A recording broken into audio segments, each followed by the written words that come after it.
Why in the world does this pre-round exist in Valorant?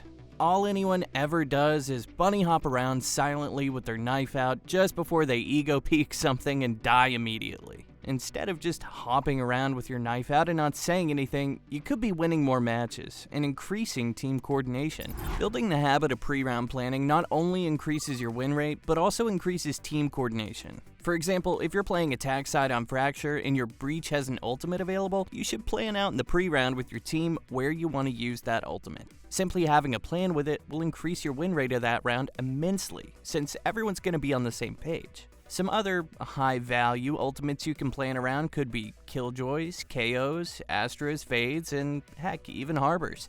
They're all strong enough to plan out a round based off of them. But we can talk about ultimate abilities and how to play around them a little bit more later. For now, we're going to teach you how to plan out your rounds with the pre-round checklist. To check the enemy's economy, press Tab to look at the scoreboard. It shows you their current amount of money. For example, if the enemy's on an eco round, you probably shouldn't push them like maniacs and give them free guns. On the other hand though, making an aggressive play when you're against a full buy and on an eco round can be really powerful. You might be wondering how you can estimate the enemy's economy though, and the answer is simple. Here's a bunch of numbers on the screen for how the economy works. Basically, all you need to know is if the enemies have less than 3,300 credits each, they're probably on a save. And if they have more than 3,300 credits, there's a chance they're gonna buy rifles. Now, keeping all that in mind, you'll easily be able to tell when the enemy will be on an eco round or on a buy round. So now we can talk about how to play around them with a couple of real examples. Let's take a look at a round in-game from myself right now. As you can see, at the very start of the round, the first thing I do is check the scoreboard to see the enemy's economy. Since it's the third round of the half, I know the enemy team's gonna be on a bonus round. I shouldn't really expect any rifles on the other team this round since it's their bonus round, and they don't really have the money to force rifles and still afford a rifle round in the next round if they lose this one. And now that we know this, we can skip a little later into the round. As I'm rotating to A side, I hear judges being shot by the enemy team. This tells me I need to back up immediately after throwing my slow orb. Since I know the enemies don't have as good of a gun as me, I'm using range to my advantage. If I hadn't backed up here, I probably would have lost the fight to the Rays. You'll notice me distancing myself from the enemies in the rest of this round as well, since they have judges or other budget weapons. All the decisions made in this round were influenced by our pre-round economy planning, and knowing what to expect out of the enemy team based off of their economy. Moving on to the second step of our pre-round checklist, keeping track of ultimate abilities. Ultimate abilities are the strongest abilities in Valorant, so playing around your team's ultimates and keeping track of your enemy's teams can make the difference between a round win or a round loss. You can keep track of everybody's ultimate ability in game by looking at the scoreboard. Also, when an agent has an ultimate available, their icon will be highlighted at the top of the screen as well. Now, if you know somebody has an ultimate in the game, you need to play around it. For example, if your teammate Killjoy has her ultimate ready, you should be asking where she wants to use it. Or make a suggestion, like simply saying, let's take A with the Killjoy ult. Something I always do is see if the enemy team has a Breach ultimate and ask my team to plant the spike in a way that makes it possible to defend it by playing off of sight in the post plant. That way we won't all end up Breach stunned in a retake. But obviously, you won't always have Killjoy or a Breach, so you should be making use of the ultimate you do have on your team, and playing around what the other team has as well. Something else I like to do is see if an enemy with a powerful ultimate is one orb away from their ultimate. If they are, I'll ask my team to help me fight for one of the orbs on the map, since it's likely the enemy team plans to grab it. Also, to synergize a bit around economy and ultimates, you probably shouldn't use ultimates against enemies on eco unless you really need to.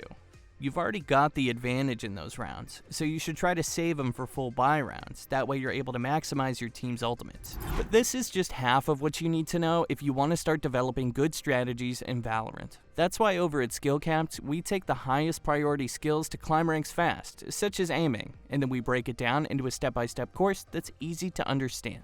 You'll not only learn the basics, such as crosshair placement and clearing angles properly, but also more advanced concepts, like getting more multi-kills and repositioning.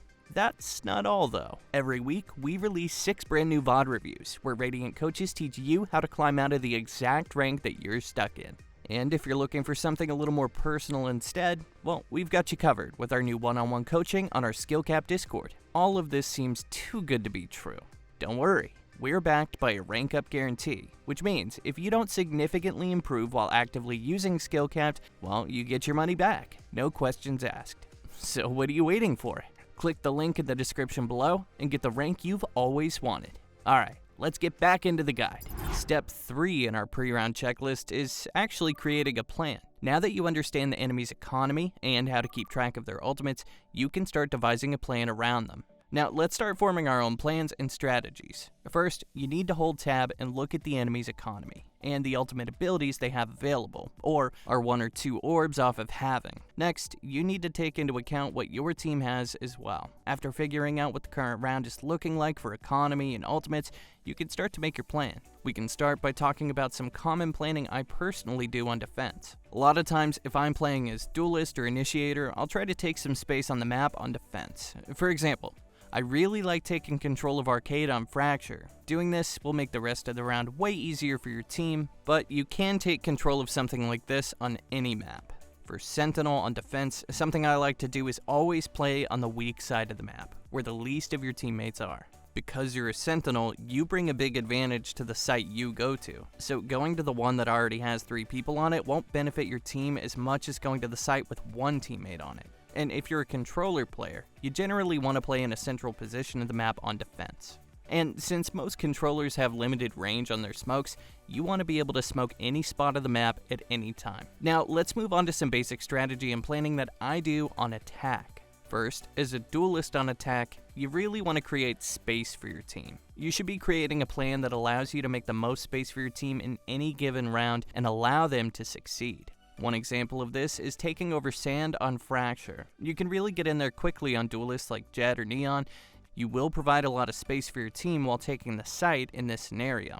As a duelist, you should really try to be butt buddies with the initiator on your team and make plays with them. So asking for a flash or anything when you make aggressive plays, it's going to help you a lot. Now, as a Sentinel on attack, you want to make sure your team won't be getting flanked at all, so you should normally play a bit more passive than anyone else. You should really be trying to look for an opportunity to lurk as a Sentinel. For example, if you notice the enemy team is fast flanking, you could play an off angle on the flank to get an easy kill, and then regroup with your team after. Now, as an initiator on attack, you should be trying to make it as easy as possible for your team to enter or get information anywhere on the map for your team. Initiator is the most communication heavy role in Valorant. You need to be communicating how you want to use your utility to your teammates at any given round and create a plan around that. For example, on Haven, if you take A site as a team and you're playing Sova, you should be droning short A and communicating that intent to your team so someone can follow it up. There's a lot to take into account when you make your own plan, but those are just a few of the basic concepts and strategies of the different roles. When you're making your plan, I would recommend just sticking with an idea that comes to mind, like taking space on a part of the map or rushing into the site as a team. Any plan's really better than no plan, but you should adapt to the other team's setup at the same time. We chose an example from Shazam, who plays for G2 today. Oh no, I still think rushing A is the play. It just seems so hard. I need Reyna flashes through the wall too. I'll run in. I get the omen blind. Can you do that same dart? You can do it from. You can step back so you make sure you get it on. Is he on top?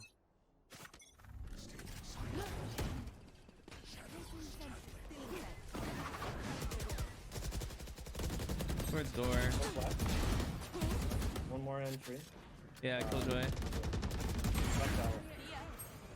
Spike down A. Over heaven.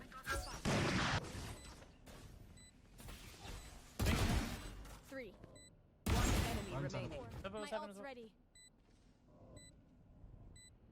Door. Heaven. Shazam creates a plan at the start of the round for his team and asks for utility from his teammates that he wants. Shazam also knows his Sova has his ultimate, so a quick take like this plays pretty well into that, and Sova can set up an A main to play for the late round. That isn't what ends up happening though. Shazam totally takes the round over with a nice 4K, but you can see the pre-round planning Shazam did on the spot. Even doing these little things like asking for a Reyna flash, an Omen blind, and a Sova dart, these all go a super long way to help him enter into the site. And they always had the safety net of Sova's ultimate if things went poorly. We've talked a little bit about communication already, but let's take a deeper dive. Communication's key in every game of Valorant that you load into, but knowing the difference between good and bad communication is important as well. For example, if you die in a round, your callout should be, "He's behind dice." An example of a bad callout would be, "I can't believe he's there." So being clear with your communication is really important. Pointless things don't need to be said, especially in the heart of a round. And this applies to pre-round as well. You should really try getting your team on the same page with a plan in the pre-round. Now, on defense, you don't need as much communication in the pre-rounds as you do on attack, but it is important to stay dynamic as a team. Giving clear and efficient comms will lead you to victory, and communicating your pre-round intentions to your team is crucial to the round, especially if you don't have an idea in mind, or maybe you want your team to do something else than they already had planned. But you should be always looking at the enemy team's economy and ultimates that they have available, and communicating that to your team as well. Now, one question you might be asking yourself, what if my teammates just don't listen to me, or anything I have to say? You should build up this habit regardless, because as you climb the ranks, teammates generally become more willing to communicate and make an effort to win. And we can guarantee you're going to climb some ranks after building this habit. Using that pre-round checklist and building up this habit won't only help you rank up, it's going to help you improve as a player, your decision making, and your overall gameplay experience in Valorant.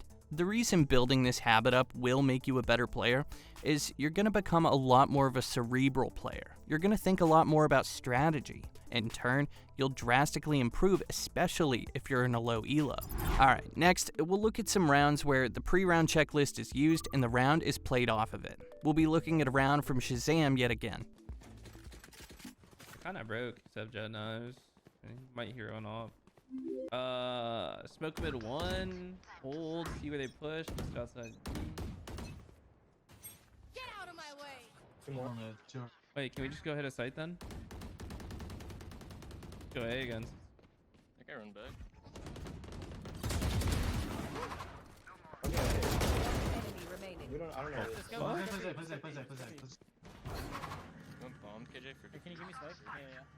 Gotta push A. I'm hurt. Check it. Yep. He is back. Oh my god. In the pre-round here, you can see Shazam look at the scoreboard. He immediately notices the enemies are broke and have a Jet ultimate available. He makes sure to communicate that to his team. So, in return, his team decides to hold middle. This is a really good play, because they'll be overwhelming the other team with better weapons at long distances. And that's exactly what ends up happening in the round. Although Shazam does get a lurk kill in B main, the rest of his team used their superior firepower as a group in the middle against the eco. One thing you might notice is that it doesn't matter a whole lot what the plan is, it just matters that you have something you're going to commit to doing in the round rather than being lost. Moving on to the second round we chose to highlight from Shazam. You smoke cat. And then Dart mid. And then Omen, can you smoke spawn at B after? When we get a... Sir. Okay, let's get up mid. Okay, flash market. My random was in there. They smokes market. Hey, flash cat. Flash and be main for you. Lane open. Enemy kill. Spike Shades. down. Open 3, B. Sova. Closing door. Come on, let's play it. Oh, door's broken. Never mind. Play smart, please, please, please. Planning default. I have Jerome. Okay. Never mind. Drone and everything. You have drone and you have dart and Placing eight. swamp grenade. Reyna, can you look for Sova's dart? And Sova, can you drone in lane right now? Take flight.